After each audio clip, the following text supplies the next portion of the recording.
দেখাবো এবং এই মুহূর্তে সবথেকে বড় খবর বীরভূমের খয়রাশোল এবং সেখানে কেন্দ্রীয় বাহিনী আক্রান্তের খবর পাওয়া যাচ্ছে এবং আপনাদের আরো একবার জানিয়ে রাখি খয়রাশোলে তুমুল উত্তেজনার খবর পাওয়া যাচ্ছে এই মুহূর্তে।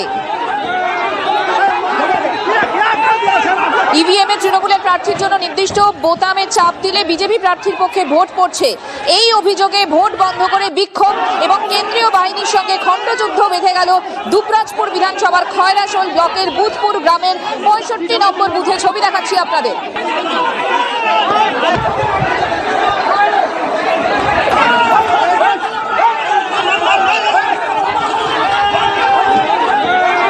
বীরভূমের ছবি দেখাচ্ছি আপনাদের। একটু আগেই আপনাদের জানাচ্ছিলাম কমিশন আশঙ্কা করছে বিকেল ৪টের পর বীরভূম, মুর্শিদাবাদ, কোচবিহার এই জেলাগুলোতে ব্যাপক অশান্তি হতে পারে। এই মুহূর্তে আমরা খবর পাচ্ছি এবং সঙ্গে সঙ্গে আপনাদের সেই খবর জানাচ্ছি বীরভূমের খয়রাশোলে আক্রান্ত কেন্দ্রীয় বাহিনী, কি নিয়ে গন্ডগোল, এখন কি পরিস্থিতি সবটাই জানবো। হিমাদ্রি আমাদের সঙ্গে রয়েছেন, আমাদের প্রতিনিধি জানাবেন। হিমাদ্রি,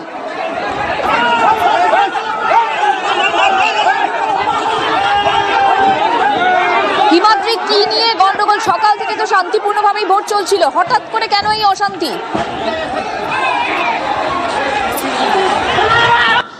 হিমাদ্রি, সকাল থেকে তো শান্তিপূর্ণভাবেই ভোট চলছিল, হঠাৎ কি এমন হলো, কেন এই অশান্তি?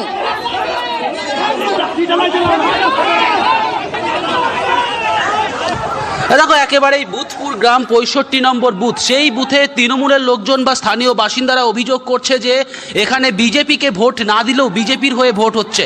তৃণমূলকে ভোট দেওয়ার সাথে সাথে যে ভিভিপ্যাট মেশিন রয়েছে সেখানে দেখা যাচ্ছে যে বিজেপিকে ভোট পড়ছে, এমনটাই কিন্তু অভিযোগ। আর এতেই কিন্তু উত্তেজনা ছড়িয়ে পড়ে এবং ভোট বন্ধ রেখে বিক্ষোভ দেখাতে শুরু করেন। তখন কেন্দ্রীয় বাহিনীর যারা জওয়ান বা পুলিশ ছিলেন তারা তখন সেখানে বিক্ষোভ থামাতে এলে তাদের সাথে বাকবিতণ্ডা প্রথমে, পরবর্তী ক্ষেত্রে বলা যেতে পারে খণ্ডযুদ্ধ জড়িয়ে যায়।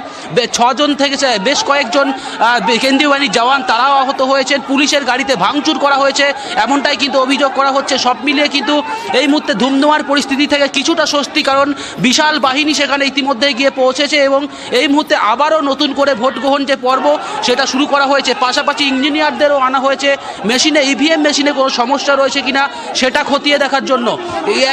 এই যে বুধপুর গ্রাম, সেই বুধপুর গ্রাম কিন্তু লোকপুর থানার অন্তর্গত।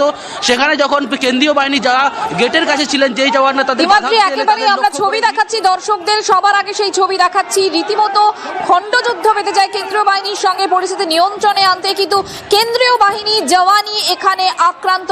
বীরভূমের খয়রাশোলের ঘটনা, এই খবরেই আমাদের নজর থাকবে।